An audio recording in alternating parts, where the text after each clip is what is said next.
Muy buenas tardes a todos quienes nos acompañan en esta tarde calurosa de 1 de diciembre. Les queremos dar la bienvenida en nombre del programa de Artesanía de la Universidad Católica y en el contexto de la 47 Muestra de Artesanía UC, desarrollamos esta tarde un segmento llamado Desde la Academia y la temática a tratar serán los métodos para trabajar con colores, a cargo de la académica de diseño UC y diseñadora UC también, Paz Cox. Paz, te damos la bienvenida. Muchas gracias.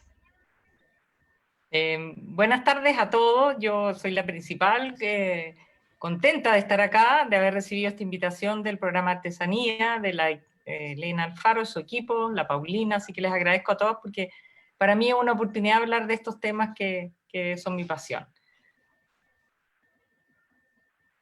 Voy a mostrarles algunas cosas, a ver si se sienten motivados hoy día.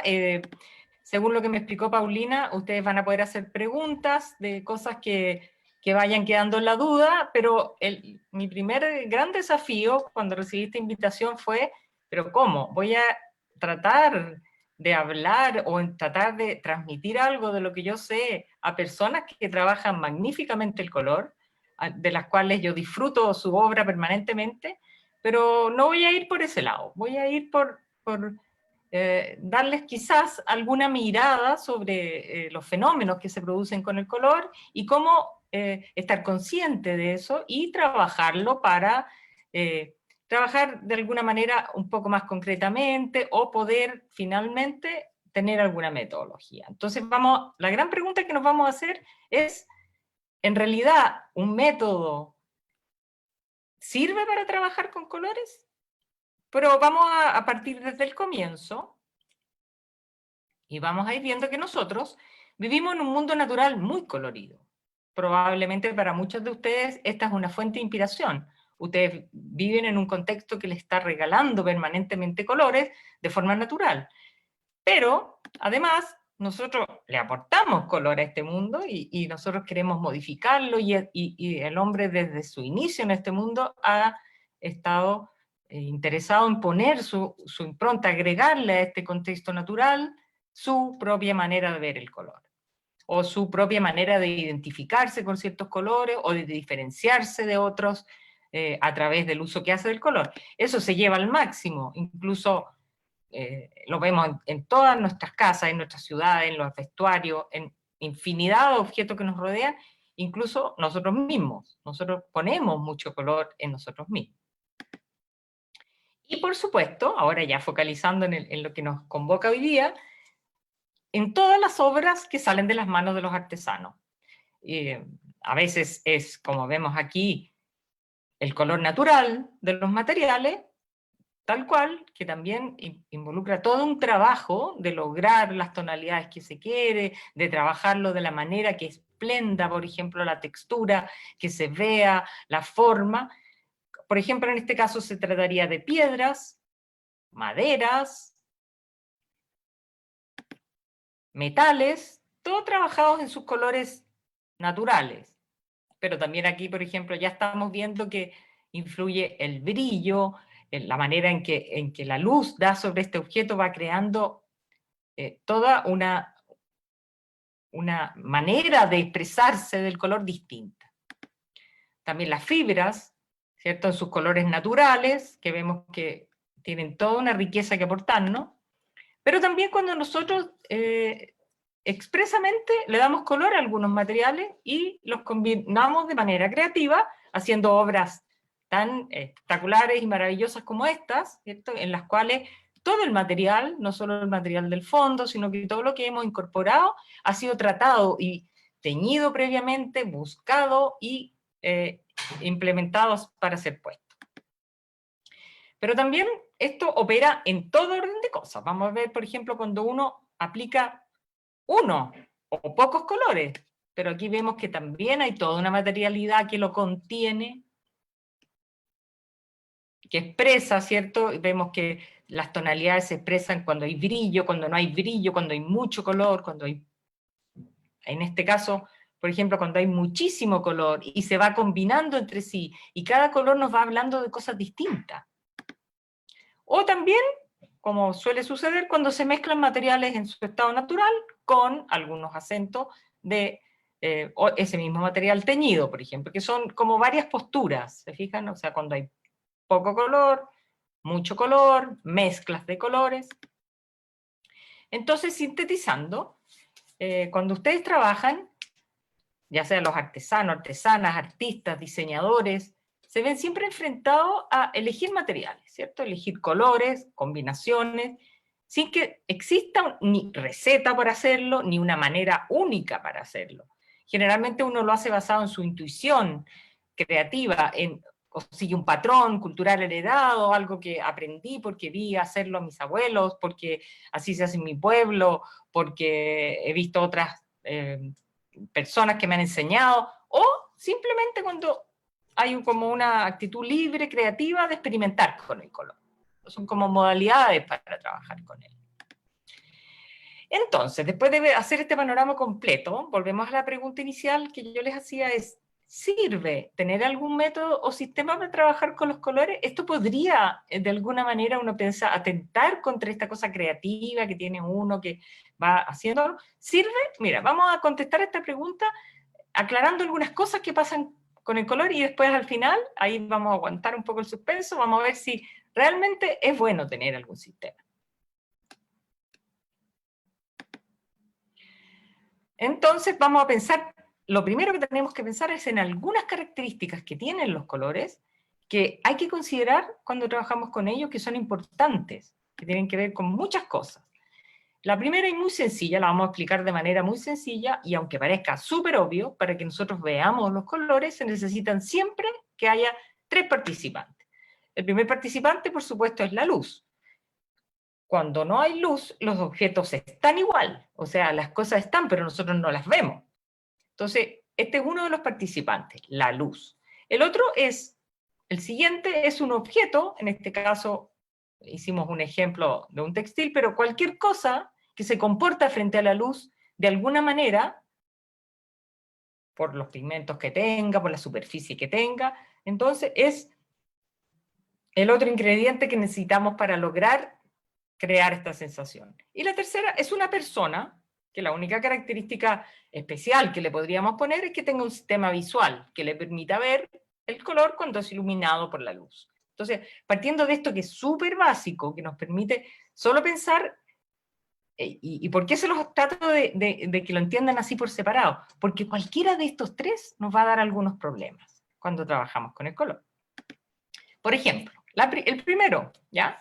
La luz cambia. Ese es el primer problema. La luz no es algo estable, ¿cierto? Está cambiando todo el tiempo. Cambia en la mañana, cambia en la tarde, cambia si estamos adentro, si estamos iluminados por una fuente de luz artificial, por una vela, por lo que sea. Esto va a hacer que, como es uno de los 3 participantes, se altera ese participante y por supuesto que también se altera la percepción que vamos a obtener de los colores.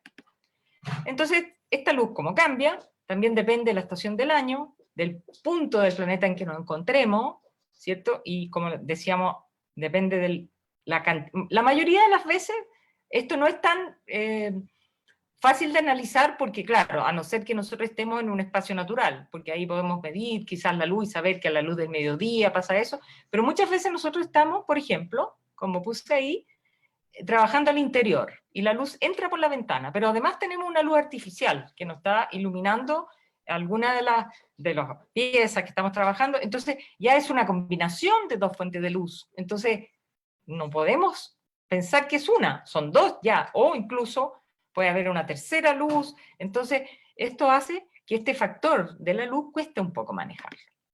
Y también, como ya lo dijimos, cambia si nos estamos iluminando con distintas fuentes de luz. O sea, por ejemplo, si ustedes trabajan en un taller en que tienen un tipo de iluminación en su casa, qué sé yo, probablemente cerca de una ventana para tener aporte de luz natural, pero después van a la feria, por ejemplo, y en la feria, en la mañana sus productos se ven de una manera, y si hay sol se ven de otra manera, y si llega la tarde y se prenden las ampolletas se ve de otra manera. Entonces, nuestro primer factor para que se produzca estas sensaciones de color y nosotros podamos verlo, tiene ese problema. Por ejemplo, aquí puse un ejemplo de un lindo tapiz de México, en que ustedes ven, hay mucha diferencia, y eso que aquí en este ejemplo yo no puse uno en que hubiera demasiada discordancia, pero ustedes pueden ver un color en la mañana muy distinto a si está iluminado por el sol, por ejemplo, si es temprano, si es tarde, como les dije, si hay luz artificial. Entonces, eso hace que esta como idea teórica de que nosotros podríamos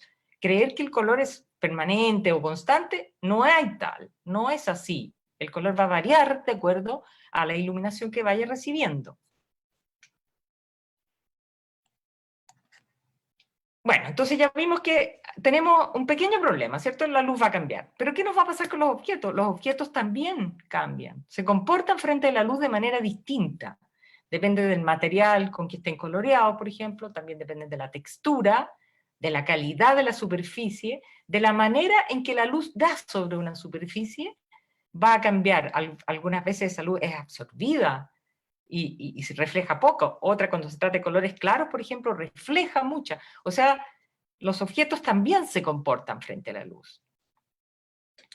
Y también hay varios principios básicos que tienen que ver con los objetos, como por ejemplo que los objetos que son opacos, aunque sean del mismo color, se ven distintos a los brillantes. El tono se ve distinto, a pesar de que pudiera ser el mismo, porque la superficie del objeto también interviene en este proceso. O el brillo, o la forma. Si ustedes trataran de darse cuenta que es difícil, aquí es difícil saber cómo es cada color si nosotros intentamos verlo en una parte o en otra, porque en una parte da la luz, en otra parte hay una forma, o también hay un tratamiento del material que me hace siempre entonces que los objetos también va a costar identificar exactamente su color porque están sometidos también a cambios. Bueno, y la tercera que dejamos aquí somos las personas. Y las personas también. Vamos a intentar después que ustedes entiendan que para esto hay soluciones. Entonces, nuestro tercer problema es que nuestro sistema visual, aparte, la primera que podríamos decir es que no sabemos si todos vemos igual. Hay personas que ven mejor, hay personas que son más sensibles a los colores, hay personas que tienen algunos defectos para ver el color, defectos digamos, del sistema visual, o también hay personas que necesitamos anteojos para verlo mejor, como están viendo ustedes acá, o también por otra razón, que es un factor muy importante, que tiene que ver con que el color nos engaña. El color engaña a las personas. Y vamos a ver por qué. La primera es porque casi nunca está solo. Si nosotros pensamos los colores no son unos entes que flotan en el aire, sino que generalmente están junto con otros, mezclados con otros, cercanos a otros, otros de fondo, otros de figura. Entonces, nos cuesta que nosotros los percibamos por separado, nos cuesta distinguirlos, porque estamos viendo todo lo que hay. Después el color cambia también. Eso también es un factor muy importante que ustedes manejarán y conocen bastante bien, aunque no es tan fácil de entender, pero generalmente cuando un color rodea a otro se produce una interacción, un cambio, se modifican unos con otros. Aquí lo vamos a ver esto en detalle, les hice un pequeño detalle de esto mismo. Aquí ustedes están viendo, por ejemplo, si yo utilizo estos colores y los voy cambiando, coloco, por ejemplo, el color oscuro sobre un fondo, lo voy a ver un poco distinto. Si el mismo color claro está puesto sobre un fondo, van a ver ustedes que hay pequeñas diferencias que van enriqueciendo el trabajo, porque nosotros los vamos a empezar a percibir como que hay más colores de lo que en realidad hay. Y eso es muy interesante sacarle partido también, porque vemos que ciertos colores sobre otros colores van a cambiar totalmente, incluso podrían empezar a parecerse, por ejemplo, los verdes podrían ponerse azulados, los amarillos podrían ponerse anaranjados. Entonces todo esto tiene que ver con una experimentación que nosotros hagamos pensando que un color rodeado de otros sufre modificaciones, o cercano a otro, o en distinta escala con otro. Entonces ahí tenemos otro de los problemas que tiene este manejo del color, y otro es que nosotros, esto ya tiene que ver más con nuestra capacidad, con nuestra manera en que funciona la percepción de los colores, cómo funciona nuestro cerebro, nuestro sistema visual, en que nosotros no podemos recordar los colores, eso es muy difícil.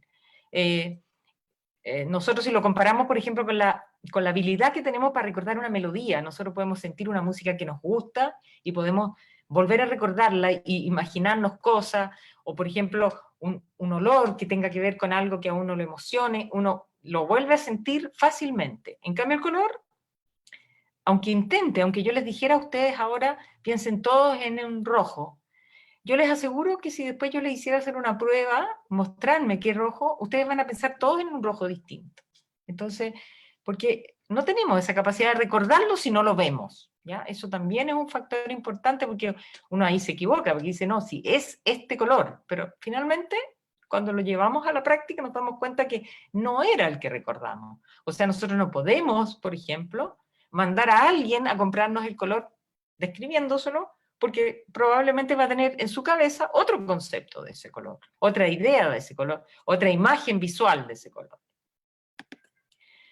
Entonces, ¿qué es lo que tenemos? Nosotros siempre necesitamos tener los colores a la vista para poder distinguirlos unos de otros. Por eso que el mundo de los materiales que ustedes trabajan o de, por ejemplo, de las personas que venden materias colorantes, está lleno de mostrarios. Ustedes van ahí y se les muestran, elíjalo ahí, porque hay una gran discordancia si uno no lo tiene a la vista. Uno va con su muestra y la pone al lado para verla.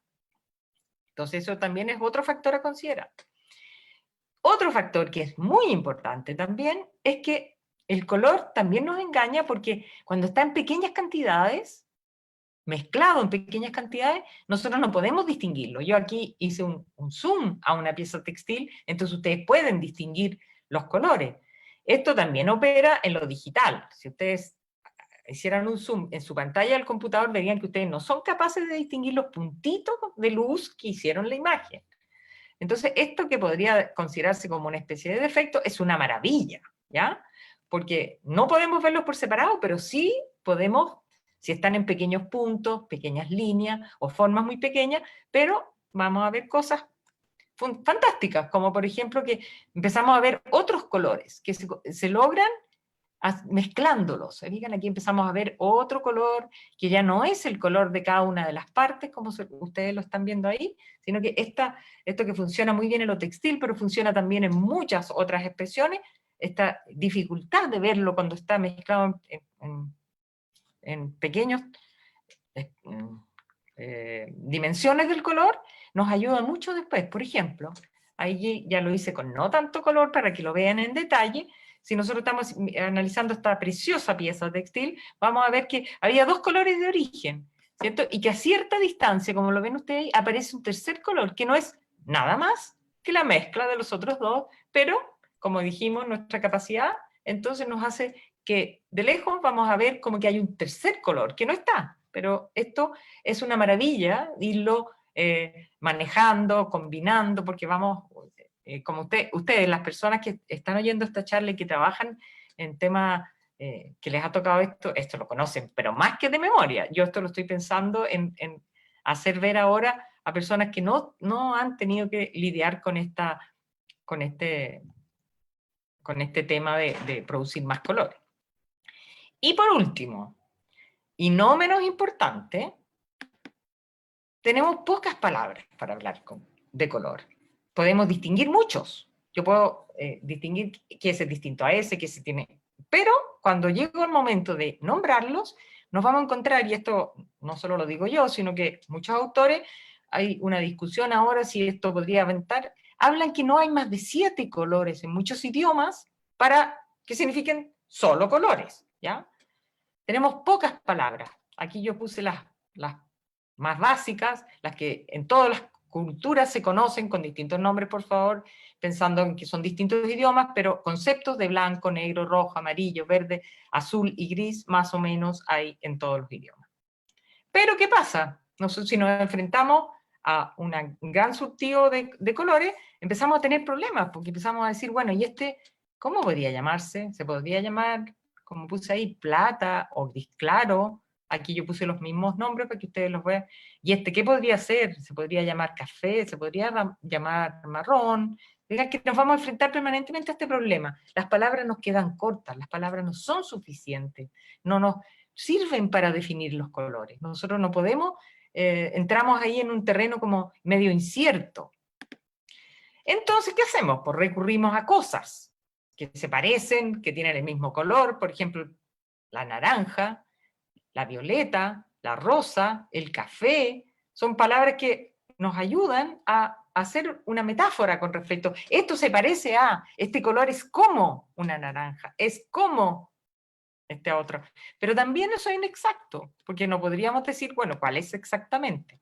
O otra estrategia que usamos para solucionar este otro problema, entonces, es palabras que nos ayudan a saber por lo menos en qué familia de colores hablamos. Entonces decimos, esto es un blanquisco, esto es un grisáceo, esto es un verdoso oscuro, un vino tinto, o un azuloso, un colorado también, un plomo, muchísimas palabras. De esto hay una riqueza enorme de vocabulario que nos ayuda, porque nos ayuda a definir un poco más, pero si ustedes mismos, ahora mirando este grupo de lanas, trata de hacer ese ejercicio, probablemente van a llegar a nombres distintos entre ustedes, y van a llegar no, pero es que este es más verdoso que este, o sea, podemos llegar a establecer nombres, pero en realidad igual son imprecisos, no nos ayudan a decir exactamente de qué color se trata.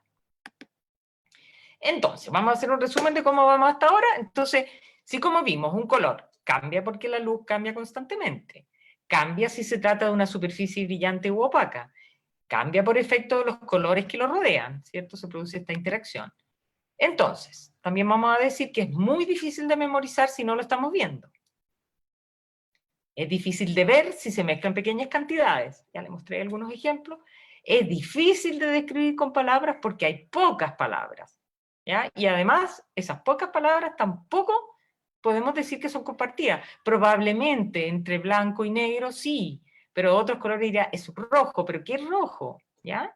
Entonces, podemos contestar la primera pregunta. ¿Algún método? Sí nos puede ayudar. Entonces vamos a ver algunas metodologías que justamente en trabajos que hemos hecho con el programa Artesanía hemos desarrollado para trabajar esto. Vamos a mostrar, como tenemos no tanto tiempo, vamos a mostrar unos materiales nomás, pero ustedes pueden cada uno aplicarlo a el material con que trabaja. Algunas ideas, vamos a hacer pocas ideas hoy día, pero para que quede claro esto. Organizar. Por ejemplo, si yo tengo un montón de material como esto, ahí lo tengo un canasto lleno de mi material. Entonces, aquí no hay una organización. Entonces, la primera idea que yo les planteo es que es muy interesante y muy bueno para el trabajo organizar este material. Entonces, por ejemplo, ese mismo material, ustedes lo ven aquí, ya está organizado. ¿Ya? ¿Y qué puede pasar con esto? Ya lo organicé, ya puedo pensar, mira, aquí tengo este grupo que podrían corresponder a una especie de familia, que podrían ser los cálidos, los fríos, los cafezosos. En eso hay libertad, ustedes lo ven como ustedes quieran. Este orden es un orden que hicimos para un proyecto en especial, pero es cualquier orden, o sea, darle un orden al material. Y también hacer hacer muestras de cómo se ve el material, pero lo mejor y lo más interesante que tiene es que esas muestras se hagan con el mismo material.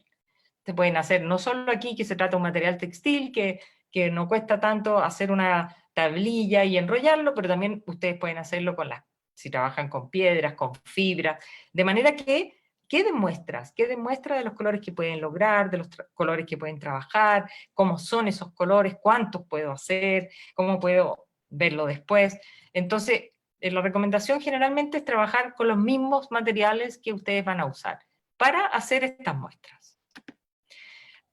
Aquí de nuevo lo mismo, juntamos el material, lo miramos, hacemos estas tablillas que se pueden hacer simplemente. El único dato importante es que sea manuable, o sea que yo pueda pescarla, por ejemplo, y compararla, ponerla encima de algo para ver cómo se ve. Por ejemplo, aquí yo doy una receta básica, ustedes podrán decir, no, yo quiero más grande, más chico. Esto es pensando en ese tipo de material que ustedes ven ahí, y vamos a llamarle a esto carta, ¿ya? Carta, ¿por qué? Porque si ustedes se fijan, al contrario de cuando están en ovillo, acá yo coloqué un espacio entre color y color.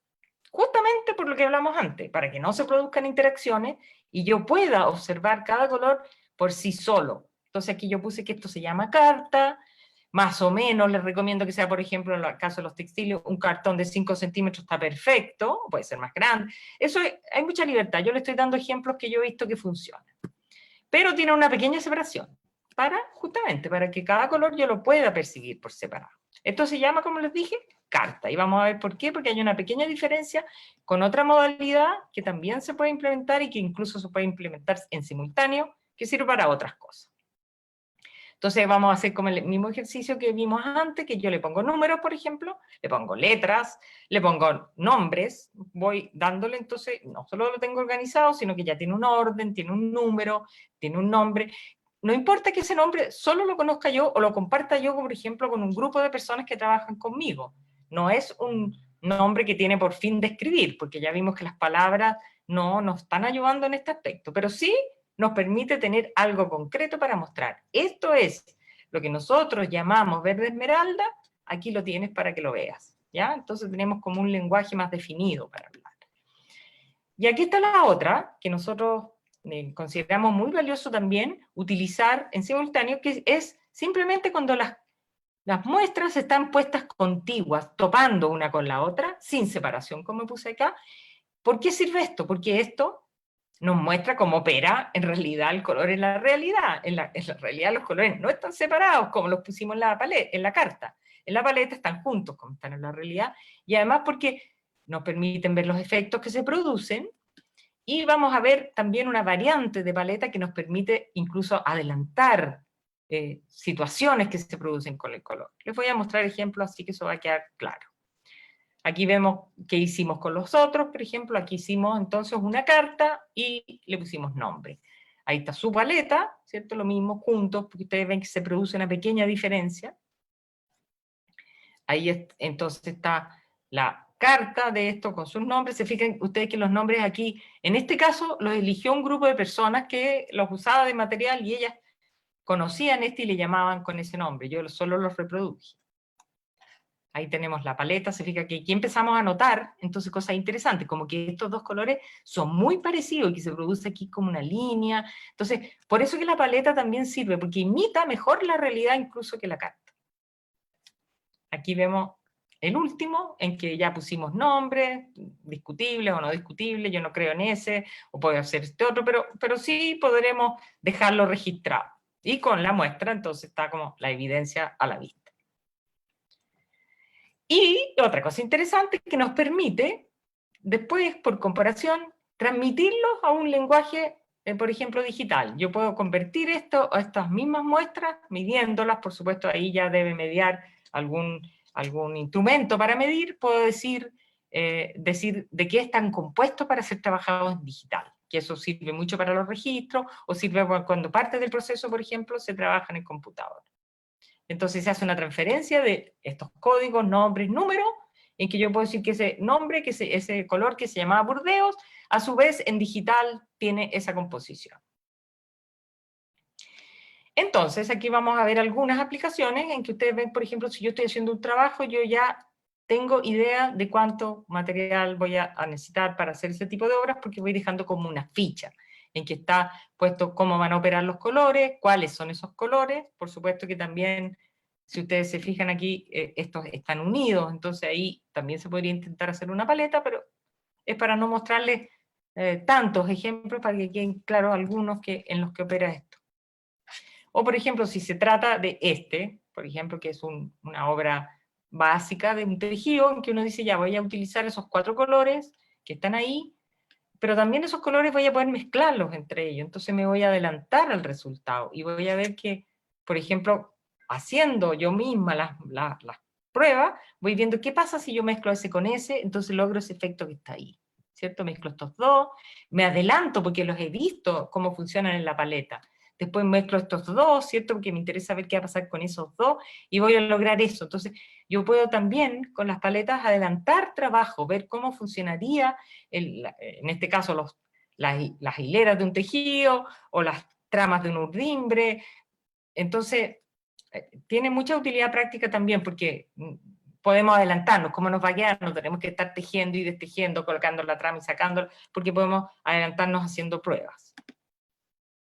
Y por último, para hacer justicia a lo que ya les dijimos sobre la luz, siempre, y esto se nos olvida, a mí se me olvida, incluso a mí que yo trabajo muchos años con esto, comparar las muestras y los materiales bajo la misma luz. O sea, las junto, los dos, los expongo a una misma situación lumínica y comparo entonces un material con el otro. No puede ser, por ejemplo, que yo tiña algo al aire libre y después lo compare con una situación de luz artificial con otra cosa. No, siempre tenemos que utilizar la misma situación lumínica si queremos comparar dos cosas. Por ejemplo, hacer coincidir un mostrario con un material que tenemos, o ver si se parecen o no. Siempre para que esto no suceda, este fenómeno que la luz nos va a estar cambiando los colores, vamos siempre a comparar estas cosas bajo la misma situación.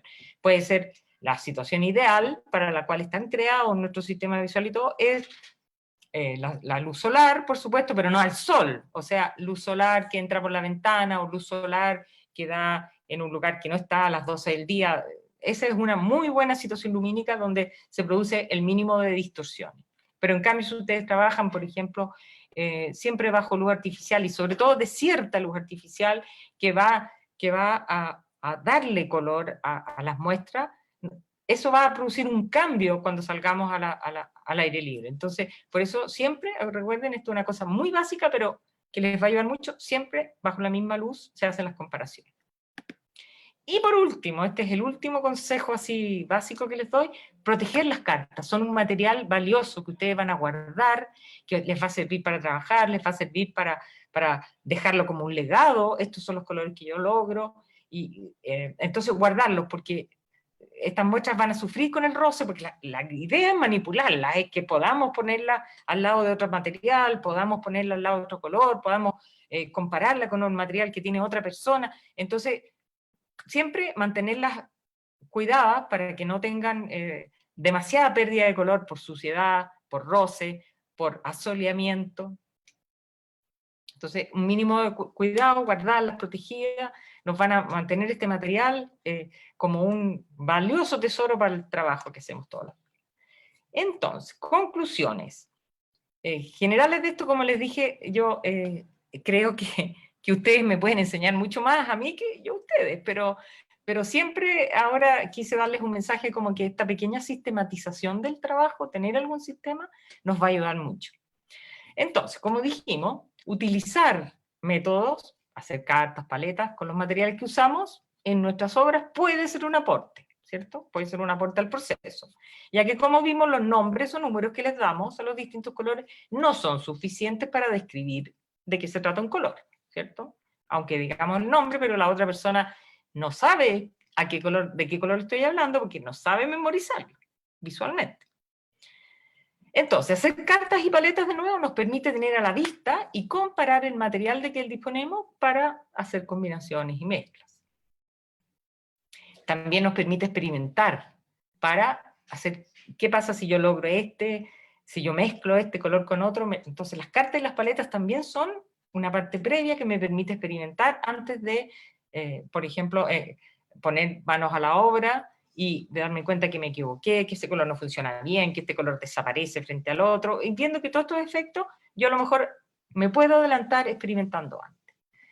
Otra cosa que es muy importante también, facilita registrar para futuras obras los colores que hemos utilizado. Entonces acordarnos, a ver, incluso ponerle una ficha más adelante, por ejemplo, este color yo lo obtuve de esta manera, este es el color, este es el número o el nombre que yo le di, aquí está el registro cómo es efectivamente, cómo yo lo puedo tocar y ver, pero también le puedo incorporar más datos. Puedo decir, por ejemplo, es una lana que yo teñí con este colorante natural o con no sé, o que lo pinté con esta pintura de esta marca, por ejemplo. Entonces, todo eso nos va a ayudar a mantener un registro de cómo trabajamos con el color, cómo dejarlo como legado a otros que sigan haciendo lo que nosotros hacemos, o de repente volver a visitar algo que hicimos hace tiempo que me resultó bien, pero no me acuerdo bien de los colores. Entonces, toda esta elaboración de paletas y cartas nos va a ayudar mucho en ese proceso. Y además, lo que mostramos al final es que nos permite transferirlos a códigos digitales. Por ejemplo, si vamos a hacer un catálogo, si vamos a tener que transferírselo a una persona que está en otra parte para que pueda reproducir el color a través de un sistema un poco más, con la intervención de algunos grados de sofisticación, en el sentido que necesita algún aparato para medir o algo así, pero nos permite tener estos códigos. Bueno, y ahora, como recomendación final, yo suelo llamarlos a que ustedes sigan con ese entusiasmo que se ve siempre todos los años en esta feria y en su trabajo diario, seguir poniéndole color. Muchas gracias, y como les digo, estoy abierta a que me pregunten lo que haya quedado dudas aquí, y bueno, les quería aclarar que todas estas maravillosas imágenes de los archivos me las prestaron desde el programa de artesanía, que no se las voy a devolver, por supuesto, así que quedan como patrimonio, y las disfruté muchísimo recordando estas visitas anuales allá, y les doy muchas gracias por eso, así es que ahora yo me callo para que ustedes me pregunten. Paz. Dime. Espérate, parece que no puedo activar mi cámara. Dame un segundo. Mira, tuvimos una audiencia súper interesante. Alrededor de 25 personas te estaban viendo, entre las personas que están acá en el webinar y las que están en Facebook. Al parecer tu clase estuvo muy clara porque más que preguntas tenemos comentarios así como de agradecimiento. Dice María Paz, un tema muy interesante y útil. Un saludo para la señora Paz. Esta es una tocaya tuya. Vania nos hace una pregunta. Dice, ¿recomiendas ir actualizando las cartas de color? En el caso de los artesanos me refiero yo. ¿Ya? Mira, yo creo que sí. Y es muy interesante, además, porque acuérdense que hablamos de que las cartas tienen el valor de ser un registro de lo que pasó en ese momento.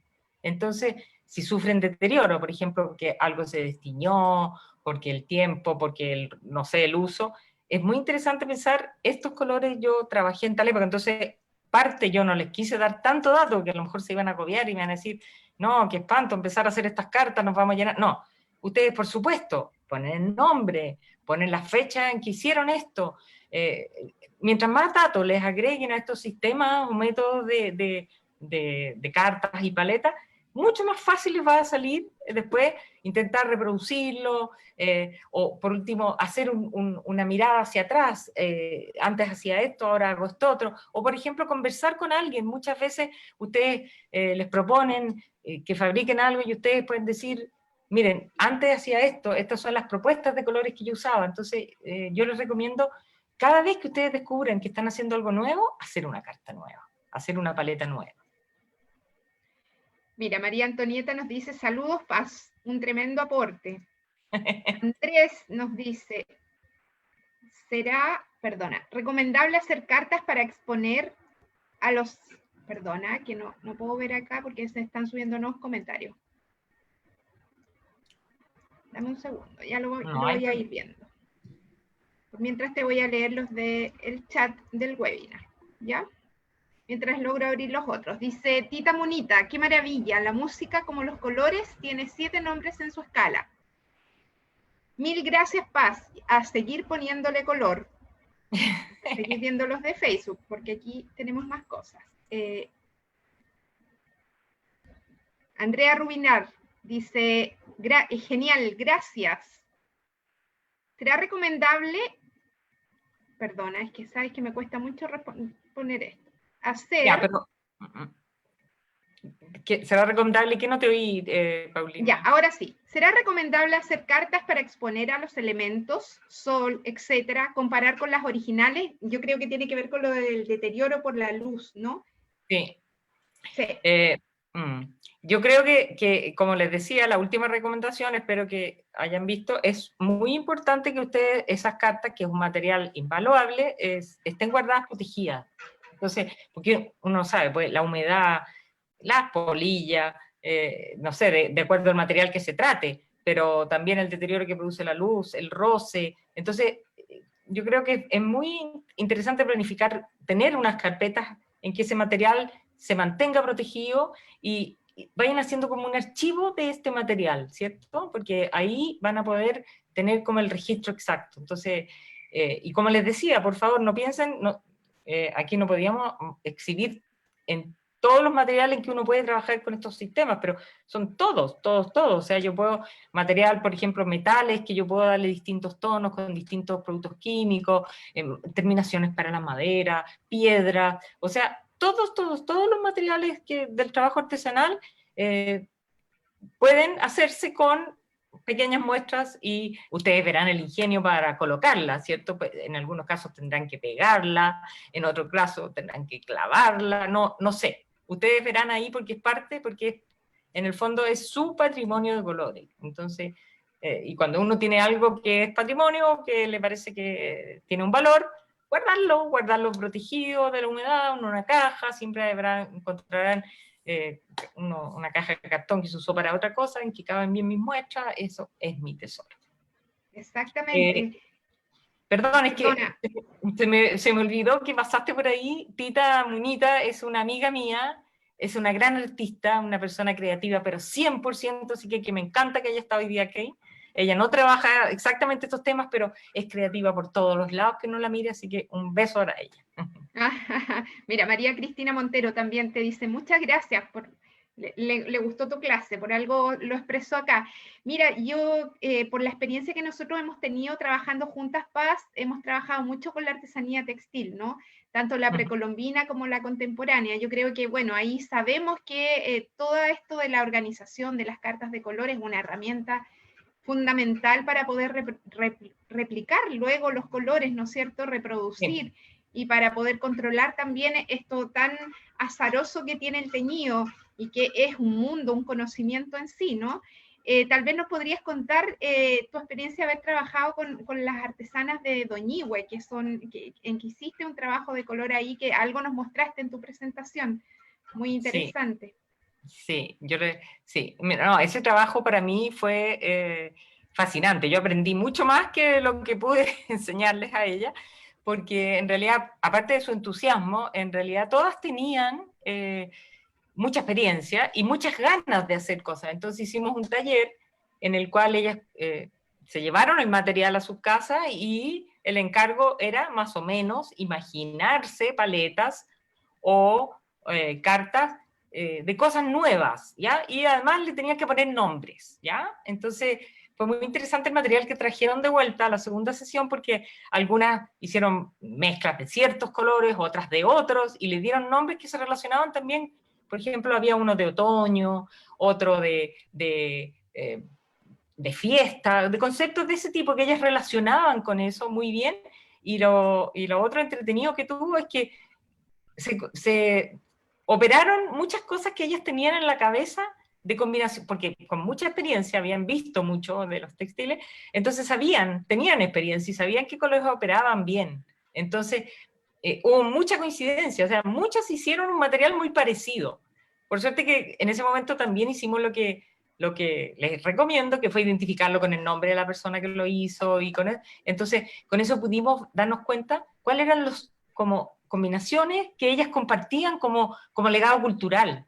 Entonces, ciertas combinaciones que no solo tenían que ver con el entorno del lugar en que vivían, que es un lugar agrícola, un lugar de vida de campo, sino que también tenía que ver con la cultura del guaso, con la manera en que se hacen estos chamantos, qué significan, tiene también que ver con el uso por un lado, por el otro. Entonces, descubrimos lo interesante era que los colores iban saliendo de las propuestas que ellas tenían, ellas hacían. Entonces, y además sirvió para experimentar con otros colores, ver qué otras cosas podían salir con el material que ellas tienen, que es un material finito en cuanto a la diversidad y la cantidad de colores. No son tantos tampoco. Entonces, salieron cosas muy interesantes y además se sintieron, yo creo, muy como reconocidas en poder traducir lo que ellas hacían todos los días en cosas que podían compartir, porque no. En el caso de las tejedoras de Doñihue no van a ir con el telar a compartir a la otra porque el telar ocupa toda la pieza, pero sí podían llevarse las muestras y decir, mira esta combinación, y aquí yo hice líneas, y aquí yo hice tramos más grandes. Entonces, yo también creo que se convirtió en una instancia de compartir información sobre ellas, entre ellas. Exactamente. Y además lo que tú dices, o sea, esta forma de sistematizar el trabajo con el color, una que les facilita el trabajo a todos aquellos que usan el color en sus expresiones, ¿no es cierto? Y también permite como crear nuevas propuestas y también trabajar temas como la identidad, que yo creo que eso a lo mejor nos podrías contar un poco cómo de alguna manera uno lee en las artesanías ciertos patrones culturales, ¿no es cierto?, ciertas preferencias cromáticas que uno las va reconociendo a lo largo del país en la diversidad de paisajes, ¿no es cierto?, y también de materialidades, que eso es tan interesante en la artesanía. Sí, mira, lo que sucede con eso es que estas cosas están en las personas, están en la forma en que trabajan, pero lo que pasa es que muchas veces nosotros no somos tan conscientes, o no hemos conversado de eso, o no hemos visto, pero no cabe duda que el contexto cultural, el lugar donde yo vivo, la cultura que heredé, el paisaje, las posibilidades también técnicas de ciertos materiales, el acceso a ciertos materiales, van condicionando mi manera de trabajar con el color. Y muchas veces lo que me falta nada más es explicitarlo, entenderlo. Por eso ese papel cumpliría una carta. Yo lo veo ahí concreto, porque en realidad cuando yo trabajo estoy en una especie de intuición creativa en que voy mezclando estas cosas, voy expresando lo que he visto, lo que siento, pero no soy tan consciente de que estoy repitiendo un patrón que tiene que ver con mi identidad como persona, con el lugar al que pertenezco, con la persona que me enseñó, con mi paisaje,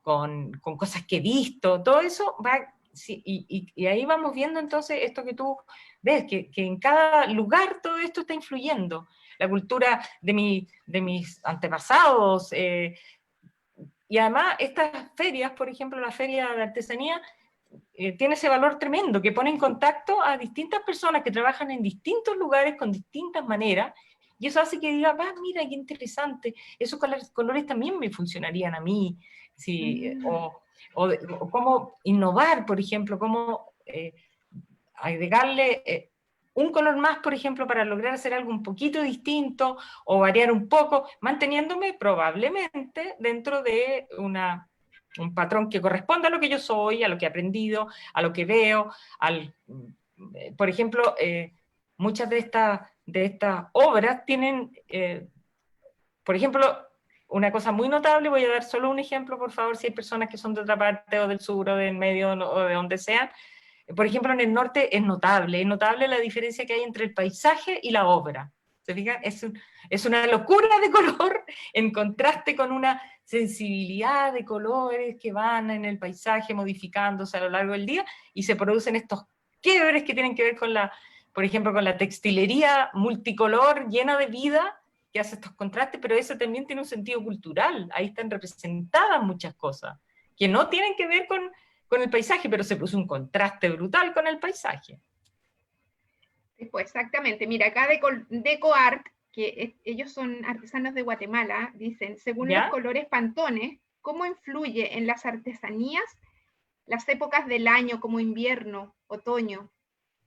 Mira, bueno, yo creo que si son de Guatemala, yo me volví loca en Guatemala, pero loca, loca, loca. En realidad no me quería venir, y la verdad es que encontré que era un lugar en que el color, creo que quedé hasta con los ojos cansados de ver color en Guatemala. Y entonces, como que me da no sé qué, ni siquiera intentar hablarles de eso, pero influye, es indudable que influye incluso el estado de ánimo. Cuando uno planifica algo, bueno, por ejemplo, en el caso de la riqueza cultural que tiene en Guatemala, en que cada pueblo tiene su manera distinta de expresarse en su vestuario, en sus piezas utilitarias, en lo que sea, en sus objetos que hacen, también eso influye, pero también yo creo que en la interna de la persona que está creando tiene que ver su estado de ánimo, que tiene que ver de repente hay épocas en que uno no está tan alegre porque el clima no está bien, o es una época en que uno pasa muy encerrado. Entonces, por ejemplo, cuando uno trabaja no a la intemperie, sino que en la casa hay más oscuridad. Entonces, en el fondo ustedes tienen que pensar que el color es tan emotivo, tiene tanto que ver con lo que nosotros somos, que va a cambiar si nosotros cambiamos, si nos pasa algo, si estamos alegres, si estamos tranquilos trabajando, podemos a lo mejor expresarnos de otra manera. O sea, el color nos toca totalmente a nosotros como personas. Exactamente. Bueno, Paz, yo creo que estamos llegando al final de esta interesantísima clase. No sé si algo tú quieres decir como para cerrar y poder escuchar. Mira, perdón, aquí hay un comentario que llegó recién. Disculpa, si habló de este tema, pero llegué algo tarde, dice. No nos ha completado la pregunta, pero vamos a esperar un rato. A lo mejor mientras tú haces alguna reflexión final ya, es que puede aparecer una pregunta. te están metiendo en un tremendo peligro, Paulina, porque yo de este color puedo hablar toda la tarde completa. No De tengo eso ningún se problema. trata, ¿no? Esta clase era para ponerle color. Ya, está muy bien. Mira, también respecto de estas cartas, y paletas, es muy útil, no hablé de eso yo, pero ahora lo podemos completar, que nosotros hagamos este ejercicio sensible también de lo que acabamos de decir, por eso lo digo, por ejemplo, decir, ¿qué quiero expresar? ¿Qué quiero decir con esta propuesta? Entonces yo digo, quiero hablar de, por ejemplo, puede ser una temática que tenga que ver con el paisaje, puedo hablar del otoño, como dije yo, o de ciertas, por ejemplo, de la primavera con sus flores, me puedo inspirar en eso, me puedo inspirar en el paisaje. Entonces, es bueno también que uno haga el ejercicio de anotar eso. Entonces pone al lado, dice, mira, en realidad me voy a inspirar, y anota esas palabras. Las palabras ayudan mucho a hacer esta identificación con lo que voy a elegir o voy a hacer con el color. Entonces yo voy trabajando la palabra, lo que significa la palabra, puede ser un poquito de repente poético, no muy largo, porque tienen que ser pocas palabras que yo identifique con cierta cantidad de colores y probar con eso, ¿cierto? Cómo yo puedo hacerme cargo de eso, mirar como decía, por ejemplo, una fuente de inspiración normal, muy natural de nosotros inspirarnos en el paisaje. Yo no conozco a nadie que no le guste el paisaje. Podrá no gustarle otras cosas, pero el paisaje es una fuente de inspiración. Nosotros fuimos creados para disfrutarlo y fuimos creados para apreciarlo. Entonces, la naturaleza siempre es una fuente de inspiración. Pero también otras cosas, también pueden ser cosas que yo pienso o siento. Sí, lo que nos preguntaba esta persona que recién llegó es sobre la simbología de los colores. Algo relacionado con el norte, el sur, dice si algo se abordó de esa temática. No, bueno, cuéntanos, Paz.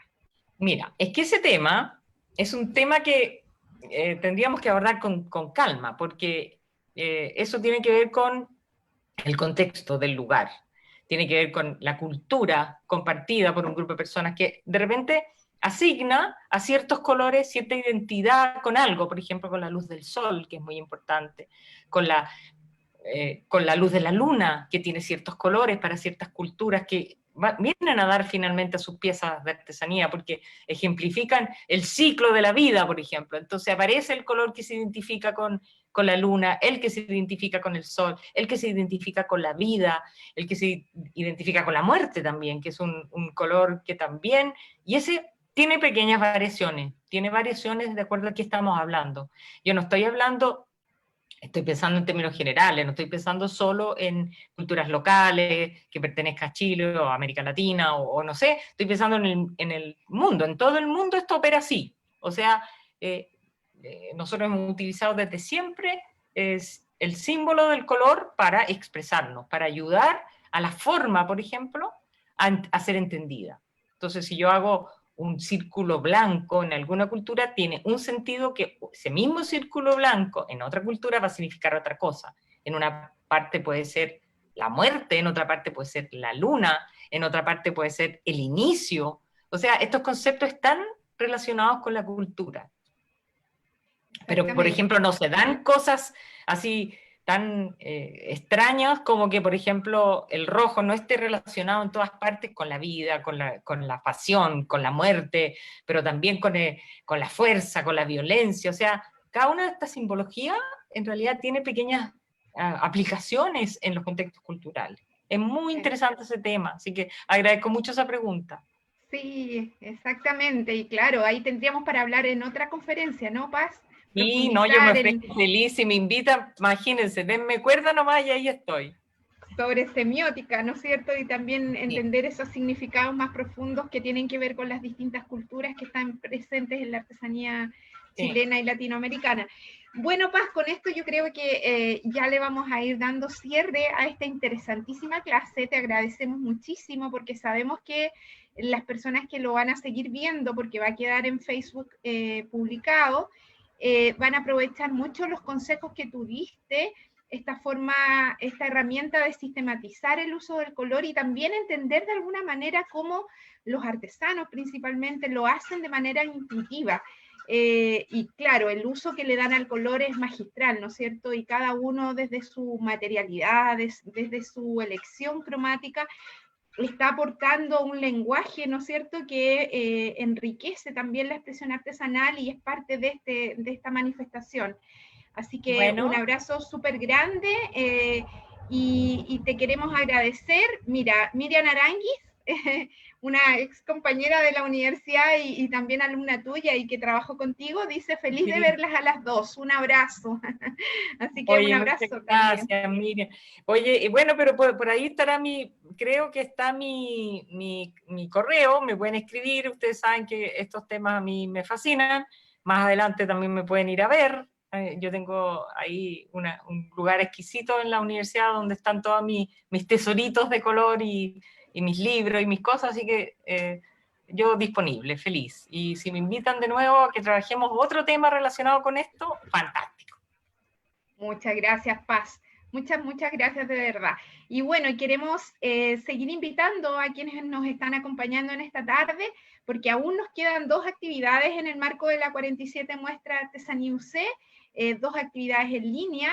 A las 6 de la tarde tenemos metales y orfebrería con un taller de orfebrería de allá de Temuco muy fructífero, muy genial, que va a conversar junto a Leslie Palacios, la persona encargada del programa Artesanía de la Universidad Católica de Temuco, y a las 8 de la noche tenemos un conversatorio con todo el equipo del programa Artesanía, donde haremos reflexión de cómo ha sido esta experiencia de digitalizar la muestra. Conversaremos con el director de la Escuela de Diseño, con Rodrigo Ramírez, así que quedan todos súper invitados.